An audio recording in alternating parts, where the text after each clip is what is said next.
प्रिय विद्यार्थियों, मैं doctor Kuldeep Phadiya, associate professor, department of political science, government Meera girls college, Udaipur.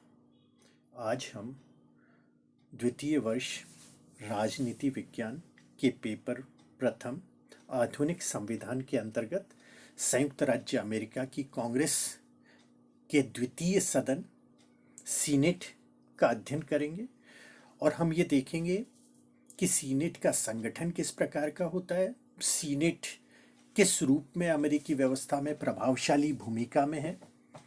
एक द्वितीय सदन अथवा उच्च सदन होने के बावजूद सीनेट की स्थिति अमेरिकी व्यवस्था में इतनी महत्वपूर्ण क्यों है। साथ ही हम ये देखने का प्रयास करेंगे कि क्यों सीनेट को विश्व का सबसे शक्तिशाली द्वितीय सदन कहा जाता है। तो आइए हम देखते हैं सीनेट किस रूप में अमेरिकी व्यवस्था में स्थापित है। आज संयुक्त राज्य अमेरिका में 50 राज्य हैं। प्रत्येक राज्य से, चाहे वह बड़ा हो अथवा छोटा, सीनेट में 2 सदस्य चुनकर आते हैं। इसके कारण सीनेट की कुल सदस्य संख्या 100 है। सीनेट नागरिकों का ही नहीं बल्कि राज्यों का प्रतिनिधित्व करती है। जहां केंद्रीय विधानमंडल कांग्रेस के 2 सदन प्रतिनिधि सभा और सीनेट है, जिसमें से प्रतिनिधि सदन समूचे अमेरिकी राष्ट्र का अर्थात सीधा जनता का प्रतिनिधित्व करती है, जबकि सीनेट अपनी जनता के माध्यम से अपने राज्य का प्रतिनिधित्व वहां की संघ व्यवस्था के अंतर्गत करती है। सीनेट अमेरिकी कांग्रेस का द्वितीय सदन है, परंतु शक्तियों की दृष्टि से वह पहला सदन सा प्रतीत होता है। सीनेट अमेरिकी राजनीति का मुख्य केंद्र है और उसका अमेरिकी राष्ट्रपति पर भी पर्याप्त नियंत्रण स्थापित है। पहले सीनेट के सदस्यों का चुनाव अप्रत्यक्ष प्रणाली से वहां के राज्य विधानमंडल के सदस्यों द्वारा होता था, लेकिन यह पद्धति दोषपूर्ण साबित हुई। फलस्वरूप 70वें संविधान संशोधन 1913 के द्वारा सीनेटरों के चुनाव की पद्धति अप्रत्यक्ष के स्थान पर प्रत्यक्ष कर दी गई। अब वही मतदाता सीनेटरों का चुनाव करते हैं जो प्रतिनिधि सदन के सदस्यों का चुनाव करते हैं। सीनेटरों की अवधि 6 वर्ष है, किंतु इसका 1/3 भाग प्रति 2 वर्ष के पश्चात सेवानिवृत्त हो जाता है। अतः सीनेट अमेरिकी व्यवस्था में एक स्थायी सदन है जो भंग नहीं होता या जिसका विघटन कभी नहीं होता। जो सदस्य सेवानिवृत्त होते हैं वे दोबारा चुने जाते हैं, इसलिए बहुत से सदस्य लंबे समय तक सीनेट के सदस्य बने रहते हैं। सीनेट के सदस्यों के वेतन एवं भत्ते तथा विशेषाधिकार एवं उन्मुक्तियां प्रतिनिधि सभा के ही समान रखी गई है। अमेरिका का उपराष्ट्रपति ही सीनेट का पदेन सभापति भी होता है। वह सीनेट का सदस्य नहीं होता और न ही बहुमत दल से अपना कोई संबंध रखता है।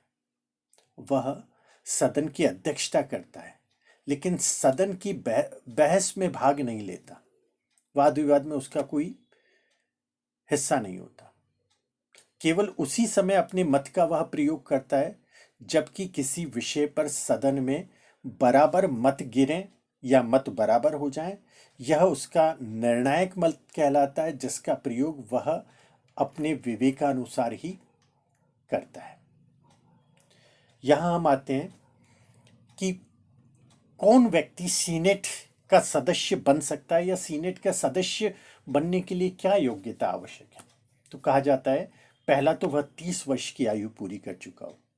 दूसरा, वह संयुक्त राज्य अमेरिका का 9 वर्ष से नागरिक होना चाहिए। वह उस राज्य का निवासी होना चाहिए जहां से वह चुनाव लड़ रहा हो।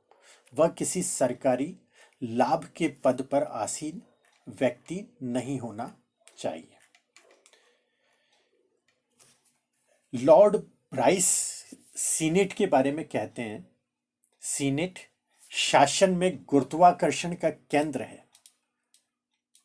एक ओर तो यह प्रतिनिधि सभा की लोकतंत्रात्मक असावधानी और धृष्टता पर, और दूसरी ओर राष्ट्रपति की राजनीतिक महत्वाकांक्षाओं पर रोक लगाने वाला सदन कहा गया है।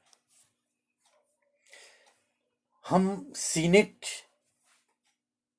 की कार्य एवं शक्तियों का अध्ययन करेंगे कि सीनेट के द्वारा क्या कार्य किए जाते हैं, और वे कार्य इस प्रकार के हैं कि अमेरिकी व्यवस्था में एक महत्वपूर्ण स्थान रखते हैं। पहला है विधायी कार्य, क्या क्या करती है सीनेट।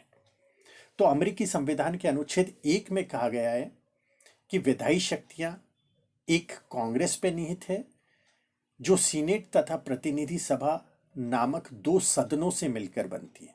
अतः कोई भी साधारण विधेयक तभी पास होगा जब दोनों सदनों के द्वारा उसे स्वीकृति प्राप्त हो जाए।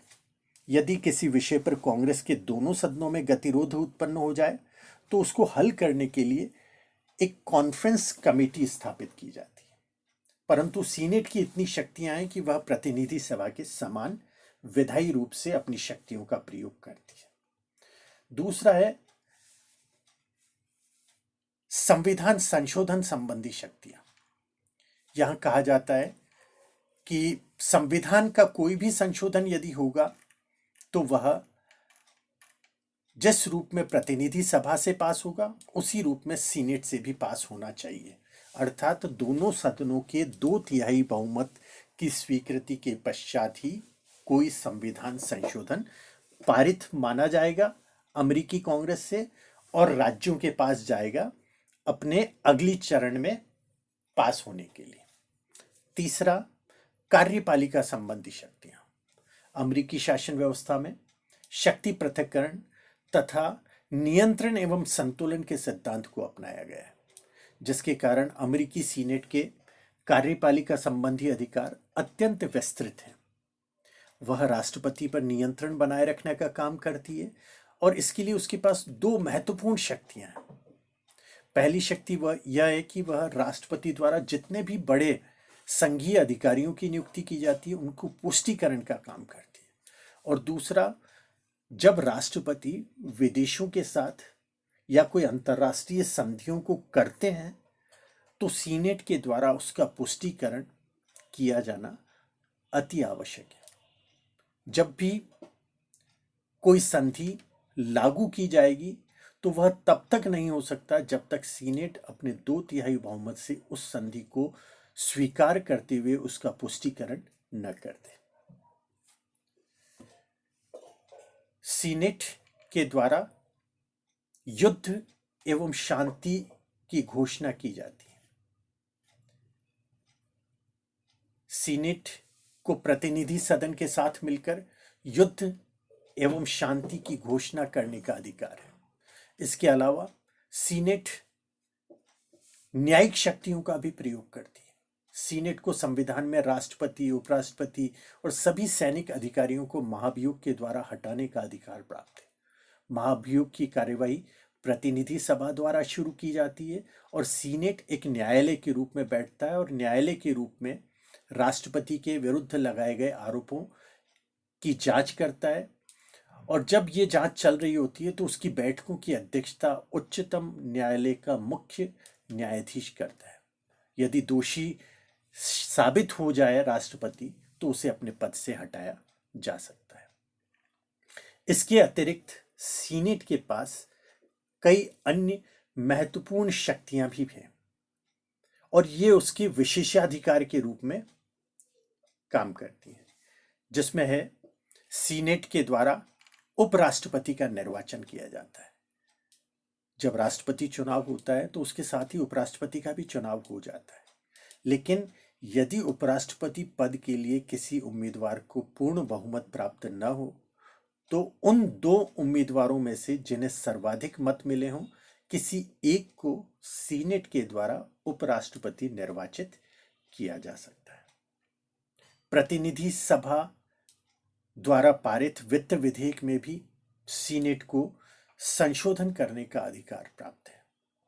राष्ट्रपति के द्वारा जो संघीय नियुक्तियां की जाती है, सीनेट के द्वारा अपने विशेषाधिकार के अंतर्गत उन्हें पोस्ट किया जाता है। और जैसा कि अभी हमने देखा कि विदेशों के साथ या कोई अंतर्राष्ट्रीय संधि राष्ट्रपति के द्वारा की जाए तो उसका पुष्टिकरण सीनेट के द्वारा ही किया जाता है, प्रतिनिधि सभा के द्वारा नहीं किया जाता।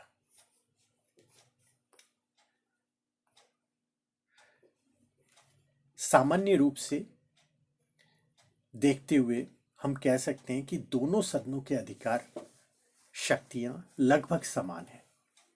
प्रत्येक विधेयक का दोनों सदनों से पारित होना आवश्यक है। प्रजातंत्र की भावना को जागृत रखने के लिए यह नितांत आवश्यक है कि धन विधेयकों का प्रारंभ प्रतिनिधि सदन अर्थात हाउस ऑफ रिप्रेजेंटेटिव्स में हो। और प्रजातंत्र प्रणाली में निष्ठा रखने वाले सभी देशों में यह परंपरा है कि धन विधेयक तथा वार्षिक आय व्यय, जिसे हम बजट के नाम से जानते हैं, उसके ब्यौरे के लिए प्रथम सदन ही अधिक उत्तरदायी है। किंतु संसार के अन्य दूसरे सदनों की तुलना में यह कहा जा सकता है कि संयुक्त राज्य अमेरिका का दूसरा सदन अर्थात सीनेट बहुत शक्तिशाली और प्रभावशाली सिद्ध हुआ है, क्योंकि एक ओर वह अपनी अनुमति एवं मंत्रणा के अधिकार के द्वारा राष्ट्रपति को निरंकुश होने से रोकता है, तो दूसरी ओर प्रतिनिधि सदन के आवेशपूर्ण तथा कम विवेकशील विधेयकों को रोकने में भी सहायक होता है। बहुत बहुत धन्यवाद।